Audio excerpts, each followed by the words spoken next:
अभी ये जो महाकुंभ है, इसमें कितने करोड़ों श्रद्धालु आए हुए हैं और उनको देखकर लग रहा है कि हमारा देश कितना धार्मिक है और हमारा देश कितना सही राह पे चल रहा है कि लोग इतने एकतापूर्ण सारी चीज़ें कर रहे हैं, एक साथ कर रहे हैं। पर इन रियलिटी में कुछ और ही है कि हमारा देश अगर हम देखें तो हमारी जो नदियाँ हैं, वो इतनी दूषित हैं। हमारा जो शहर है, वो इतना दूषित है और हमारी जो शिक्षा है, वो अच्छी नहीं है। तो फिर अगर धर्म वाक़ई सही होता या धर्म पे सारे लोग सही चल रहे होते, तो ये सारी चीज़ें होती नहीं। तो फिर क्या है, ये चीज़ें क्यों हो रही हैं? पहली बात तो जो किसी आयोजन को या किसी ऐसी भीड़ को देखकर ये समझ ले कि हमारा देश बड़ा धार्मिक है, लोग धर्म की राह पे चल रहे हैं, ये कितनी अच्छी बात है, उससे बड़ा मूर्ख कोई नहीं है। क्योंकि वो धर्म को जानता ही नहीं, अभी वो समझता ही नहीं धर्म क्या है। वो उन्हीं की भीड़ का एक हिस्सा है, वो उसी एक मान्यता से आया हुआ एक व्यक्ति होगा। जैसे एक दूसरे धर्म के व्यक्ति से पूछोगे कि ये जो आयोजन चल रहा है क्या ये अच्छा है, तो वो बोलेगा अरे बाप रे, ये मतलब बहुत ही ज्यादा गलत चीज चल रही है। वैसे ही एक मानसिकता है जो बोल रही है हाँ ये अच्छा है, धर्म को वो भी नहीं जानता है। धार्मिकता क्या है ये किसी को भी नहीं पता। क्यों नहीं पता? क्योंकि हम चाहते क्या है हम ये नहीं जानते। हम धार्मिक भी क्यों होते हैं? हम जो भी होते हैं, जो भी बनते हैं, हम जो भी पहचान बनाते हैं अपनी, हिंदू, मुस्लिम, नास्तिक, तो वो हम सुकून के लिए बनाते हैं। कहीं ना कहीं हम सुकून की तलाश में, हम शांति की तलाश में, जो जो बन करके हमें शांति मिल जाए, ये उद्देश्य हर चीज का। जो धन के पीछे भाग रहा है, जो धर्म के पीछे भाग रहा है, दोनों का उद्देश्य एक ही है कि कहीं अंत में शांति मिलेगी। और जब हम उस शांति को भूल जाते हैं तो फिर हमारा सब बेकार हो जाता है। हमारा धन कमाना भी बेकार हो जाता है, हमारा धर्म कमाना भी बेकार हो जाता है, धर्म भी विकृत हो जाता है, और ना हम धन ठीक से कमा पाते हैं, है ना वो हमारी दौड़ खत्म होती है। तो उसी तरह से हम भूल चुके कि हमें वास्तविकता में क्या चाहिए। और जब हमें ये याद रहेगा कि हमें अंततः शांति चाहिए, तो फिर हम ये प्रश्न करेंगे, तो फिर हम प्रश्न करेंगे कि भीड़ लगाने से शांति कैसे मिलेगी, मुझे बताओ। और अगर अगर नहीं मिल रही है तो फिर ये धार्मिक आयोजन कैसे हुआ, मुझे बताओ। ये प्रश्न उठेगा। फिर जब कोई एक्सप्लेन करेगा आपको अच्छे से, मैं नहीं बोल रहा हूं कि भीड़ लगाने से शांति मिलेगी या नहीं मिलेगी, मैं अभी ये नहीं बोल रहा हूं। मैं बोल रहा हूं फिर जब कोई एक्सप्लेन करेगा कि इस तरह से भीड़ लगाने से तुम्हें शांति मिलेगी, तब हम उसे धार्मिक आयोजन और धार्मिक भीड़ मानेंगे, है ना। क्योंकि हमें चाहिए क्लैरिटी, हमें चाहिए स्पष्टता, शांति, आनंद चाहिए, हमें उसके भूखे हैं हम। उसके लिए आपको अगर कोई बोलता है कि धन कमाने से मिलेगी, तो धन कमाना एक धार्मिक कार्य हो गया। धर्म वो है जो आपको शांति की ओर ले जाता हो, जो आपको स्पष्टता देता हो, वो धर्म है। उसके अलावा जो भी धर्म के नाम पर हो रहा है वो पाखंड है, घोर पाखंड है। चाहे वो कुछ भी हो, चाहे वो कुछ भी हो, जादू टोना मंत्र, आरती पूजा, मंदिर जाना, प्रवचन करना, शास्त्रार्थ करना, अगर वो तुम्हें शांति नहीं दे रहा, स्पष्टता नहीं दे रहा, तो वो व्यर्थ है और तुम्हारे लिए तो बिल्कुल भी धार्मिक कार्य नहीं है। वो किसी और के लिए धार्मिक कार्य हो सकता है जिसको उससे शांति मिल रही हो, वो किसी और के लिए धार्मिक कार्य हो सकता है। धर्म एक व्यक्तिगत विषय है। धर्म भीड़ के लिए नहीं होता कभी भी। धर्म हर व्यक्ति के लिए होता है, व्यक्तित्व को बदलने की चीज है, वो भीड़ को बदलने की चीज नहीं है। आप जिस तरह से क्लैरिटी की और जिस रास्ते से जा रहे हैं, वो रास्ता आपके लिए धार्मिक रास्ता है। वो हर चीज धार्मिक है आपके लिए, जिसने आपको क्लैरिटी तक पहुंचाया। और जब तक आपके जीवन में स्पष्टता, क्लैरिटी, सुकून, शांति, आनंद नहीं है, स्वतंत्रता नहीं है, तब तक आपके लिए हर एक चीज अधार्मिक है। क्योंकि अभी आप स्वयं अधार्मिक है। धार्मिक व्यक्ति ही वही है जो शांत है। और धार्मिक व्यक्ति को बनाने में जो चीजों ने सहायता करी, जिन घटनाओं ने, जिन आयोजनों ने, वो हर एक चीज धार्मिक हो जाती है। और जो अधार्मिक व्यक्ति, जो अशांत है, लालची है, डरा हुआ है, वो व्यक्ति क्या ही धर्म का कोई आयोजन करेगा या क्या ही वो किसी धार्मिक आयोजन में शामिल होगा। क्योंकि ये तो व्यक्ति विशेष पर निर्भर करता है ना कि वो व्यक्ति कौन है, वो कैसा व्यक्ति है, वो चाहता क्या है। अगर वो शांति चाहता है तो वो धार्मिक व्यक्ति है, क्योंकि वो शांति चाहता है और वो शांति की दिशा में जानते हुए आगे बढ़ रहा है। उसको अपना लक्ष्य याद है कि मैं अशांत मन हूं, मुझे शांति की ओर बढ़ना है, मुझे शांति चाहिए। ये एक धार्मिक मन होता है, ठीक है।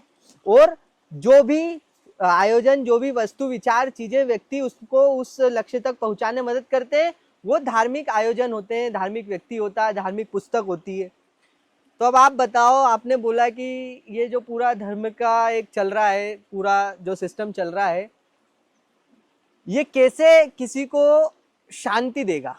मैं आपको बता रहा हूँ, करोड़ लोगों की भीड़ है जो एक नदी में नहा रही है, 1 करोड़ लोग हैं जो नदी में नहा रहे हैं। वो करने से मुझे आत्म शांति, आत्म स्पष्टता, बोध कैसे प्राप्त होगा? क्या है इसका विज्ञान?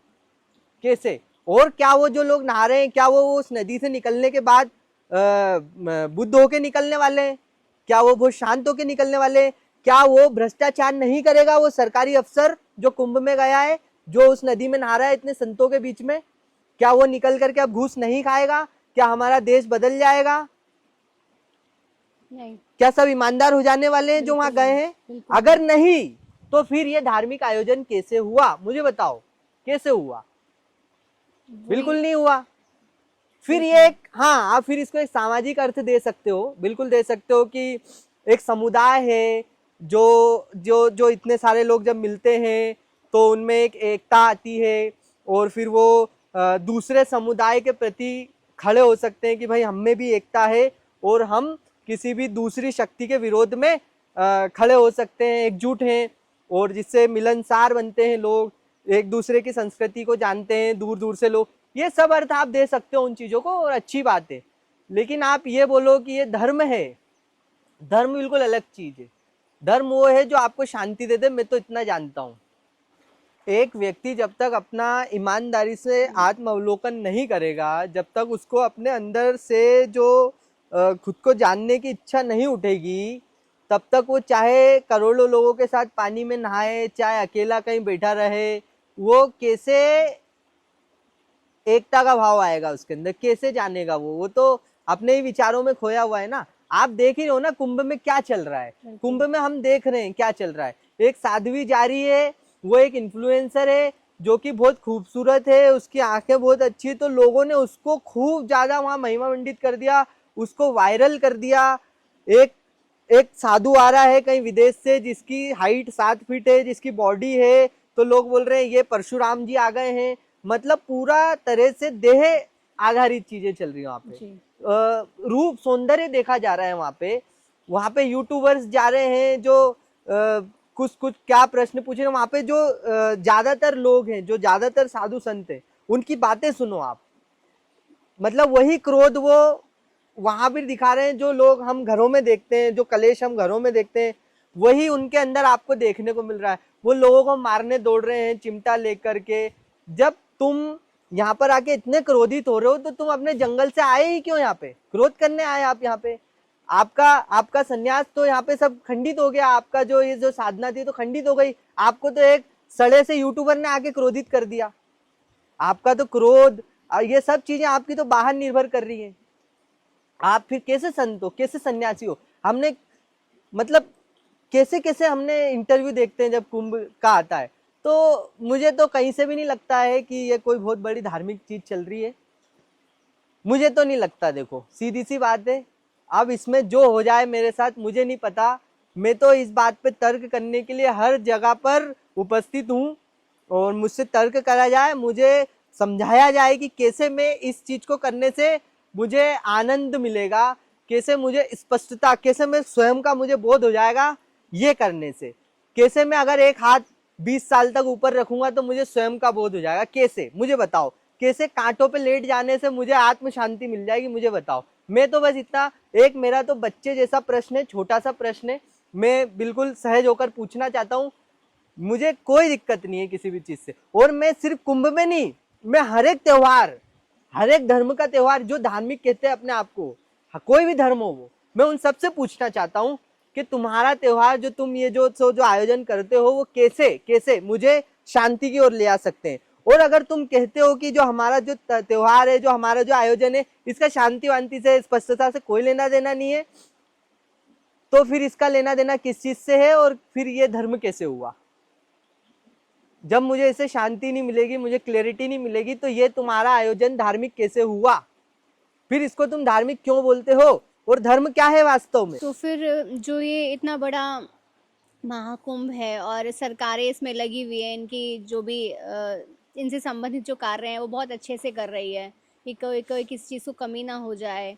तो इसकी सार्थकता मुझे नहीं समझ आती है कि अगर कोई कार्य है जिसमें इंसान का जो मेन काम है वो अपने आप को जानना है, अगर वो जान नहीं पा रहा है फिर भी सरकारें इसमें लगी हुई हैं, तो ये काम निरर्थक नहीं हो जाता है? ये सरकारें फिर समझ, क्योंकि वो शायद खुद को भी नहीं जानती है तो वो कैसे समझेंगी? सरकार किसने बनाई है? वो यही अंधे लोग बनाते हैं, यही पाखंडी, यही अंधविश्वासी लोग सरकार बनाते हैं। तो इन्हीं का राजा होगा तो इन्हीं के काम को सपोर्ट करेगा ना वो। भाई जो व्यक्ति आपको ऊंचा उठाना चाहता है, वो व्यक्ति आपसे बिल्कुल अलग होगा, उसकी आदतें, उसकी हर चीज आपसे अलग होगी, उसको आप राजा बनाओगे कभी?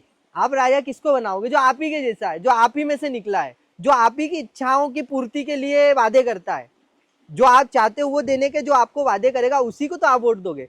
जब आप वोट देकर के राजा बना रहे हो तो राजा अपने आप में अलग नहीं है, आप ही राजा हो। यहाँ पे जनता की सरकार है, जनता ही राजा है।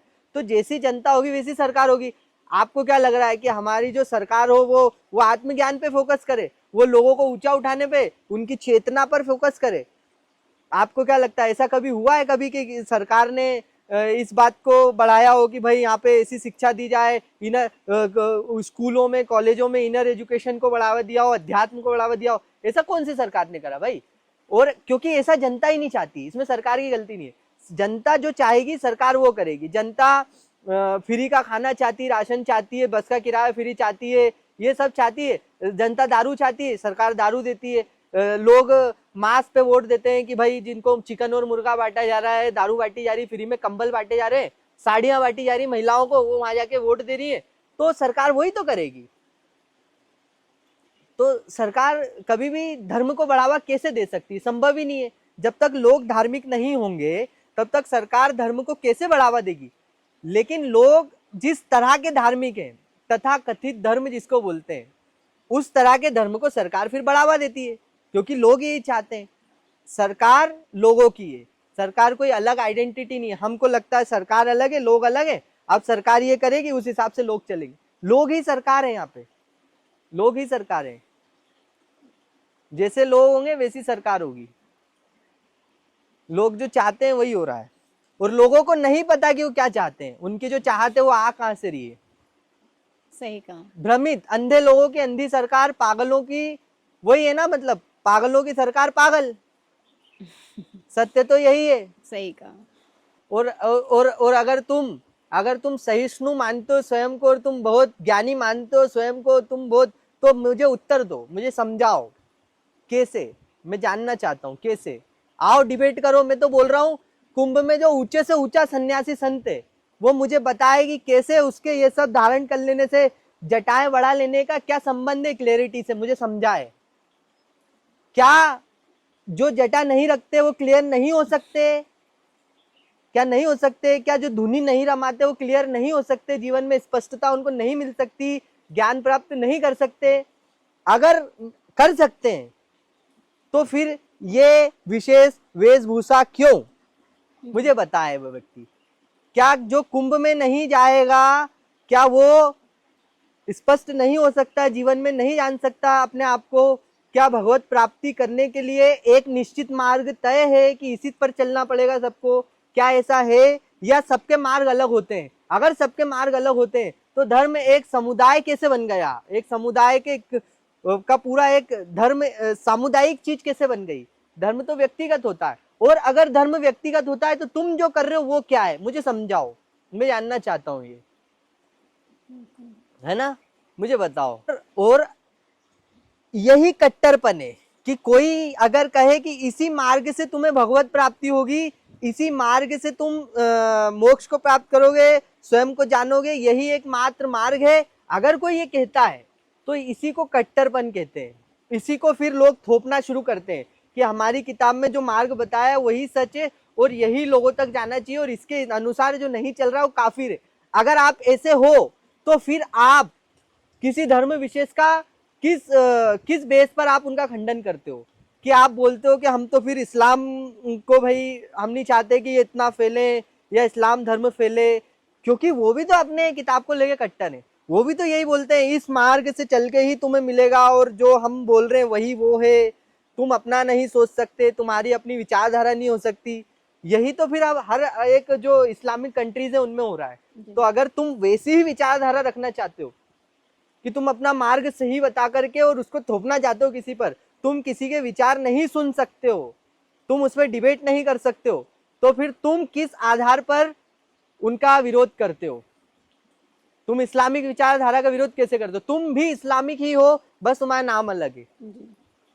जो सच्चा सनातनी होगा वो आएगा, बात करेगा, इस पर चर्चा करेगा। बिल्कुल। लोग कहते हैं जय श्री राम, राम का क्या अर्थ है नहीं जानते, जय का क्या अर्थ है नहीं जानते, श्री का अर्थ क्या है नहीं जानते, हर हर महादेव क्या अर्थ है नहीं जानते, क्यों कहा जाता है नहीं जानते। इसका जब प्रश्न करा जाएगा तो उनके पास एक कहानी है। कहानी किसने सुनाई पूछा जाएगा तो हमारे पापा ने, उनको किसने सुनाई, हमारे पापा ने। क्या तुम जानते हो? नहीं। फिर क्यों बोल रहे हो जय श्री राम?